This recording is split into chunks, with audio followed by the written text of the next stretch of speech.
बॉबी भाई, क्या है पूरा मामला? देखिए, आज हम यहाँ पर देहरादून के सहजदारा रोड में एक होटल खुला है टिवोली। क्या बोलते हैं? आज हम यहाँ पर बैठे हैं और यहाँ पर बैठने के पीछे कारण क्या है?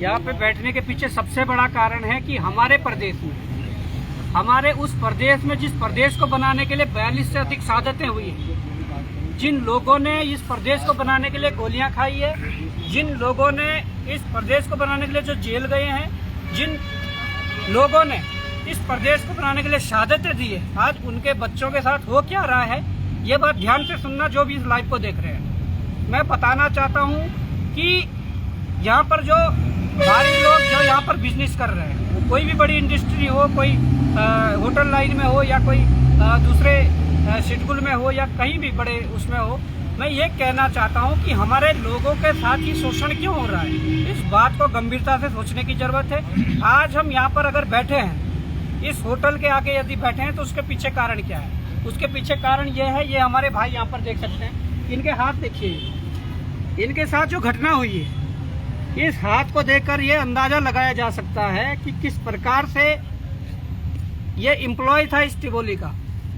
देखिए, जाने में अनजाने में जिस प्रकार से भी ये घटना हुई हो, मैं ये कहना चाहता हूँ कि इस होटल का ये एम्प्लॉय था, इस होटल की ये जिम्मेदारी बनती थी, इस होटल के मालिक की जिम्मेदारी बनती थी, उसके एम्प्लॉय के साथ ऑन ड्यूटी यदि इस प्रकार की दुर्घटना हुई है, तो ये होटल की जिम्मेदारी बनती थी कि उसके मेडिसिन का खर्च, उसके जो इलाज में खर्च हुआ है, वो पैसा ये होटल को देना चाहिए था। परंतु इस दुर्घटना होने के बाद, इस घटना होने के बाद होटल के मालिक ने, होटल के पूरे स्टाफ ने ही इनके साथ कोई संपर्क करने की कोशिश नहीं की। आप देख सकते हैं कि गरीबी से उठकर लोग, हमारे प्रदेश के लोग यहाँ आते हैं, पढ़ाई के साथ अपनी पार्ट टाइम जॉब करते हैं। उस पार्ट टाइम जॉब में भी अगर उनके साथ इस प्रकार का शोषण होगा, तो ये नहीं है कि इनके साथ ही होगा। इनके साथ जो घटना हुई है, कब हुई थी? 28 फरवरी को इनके साथ घटना हुई है। और इसी होटल का प्रकरण उससे पहले का बताता हूँ।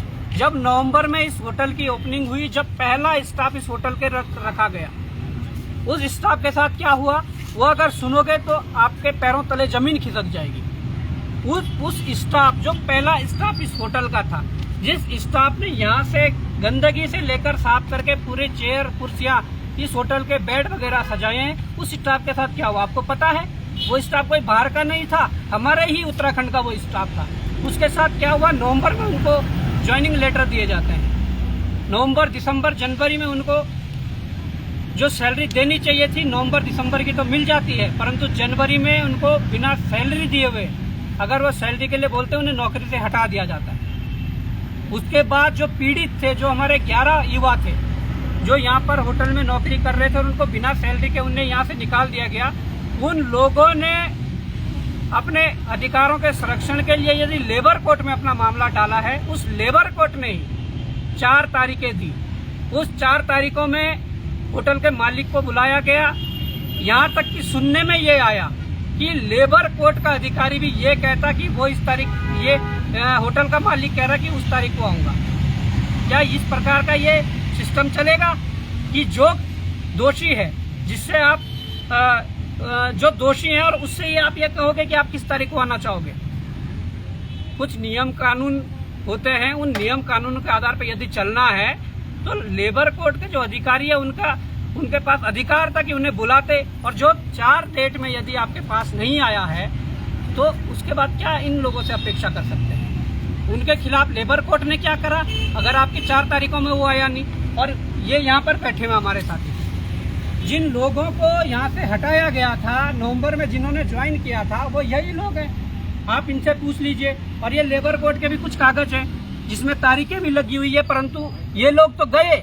इनमें से एक व्यक्ति भोपाल में नौकरी करने गया, अगर तारीख लगने पे भोपाल से 5,000 रुपये खर्च करके वो देहरादून लेबर कोर्ट आता है, परंतु मालिक लेबर कोर्ट नहीं जाता है। ये गंभीर विषय इसलिए है कि यहाँ पर जो इस प्रकार की जो शोषण हमारे युवाओं के साथ हो रहा है, हमारे लोगों के साथ हो रहा है, वो बड़ा गंभीर विषय है।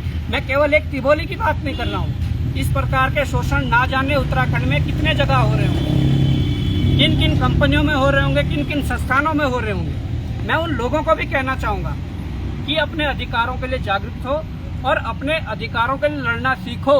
अगर कुछ ऐसा हो रहा है वो आप सामने आकर हमें बता सकते हैं। निरंतर हम इस पर लड़ाई लड़ रहे हैं और निरंतर आगे भी लड़ेंगे। और मैं ये कहना चाहता हूँ, होटल के मालिक से ये कहना चाहता हूँ, उनसे बात हुई थी 3 से 3:30 बजे तक उन्होंने कहा है आने के लिए, उनके साथ बातचीत की जाएगी।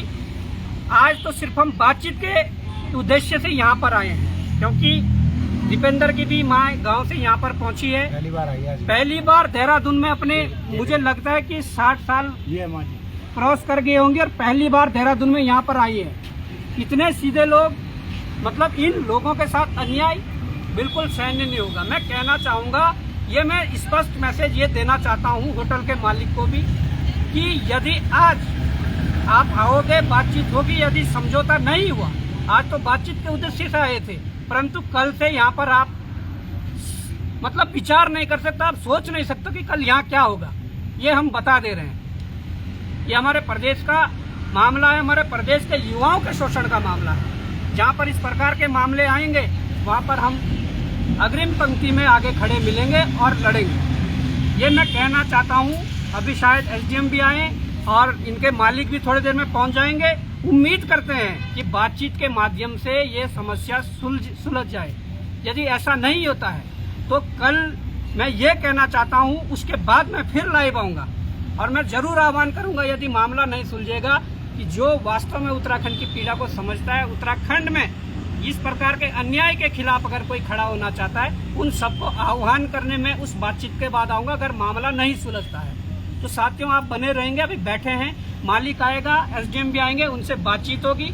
बातचीत के माध्यम से यदि मामला सुलझ जाता है तो उससे बढ़िया चीज कोई नहीं है, क्योंकि हमारे जो पीड़ित पक्ष है, जो उन लोगों को न्याय दिलाना हमारा उद्देश्य है, अगर वो हो जाता है तो उसके बाद हम यहाँ से चले जाएंगे। अगर नहीं होता है तो कल हम अपनी जो हमारी जो रणनीति है, उस रणनीति के तहत कल बातचीत के उद्देश्य से बिल्कुल नहीं आएंगे। बातचीत के उद्देश्य से हम आज आए हैं और उम्मीद करते हैं कि बातचीत से ये मसला भी सुलझे। अगर नहीं सुलझेगा तो कल अगली रणनीति के साथ पूरी तरह से यहाँ पर इस लड़ाई को लड़ा जाएगा।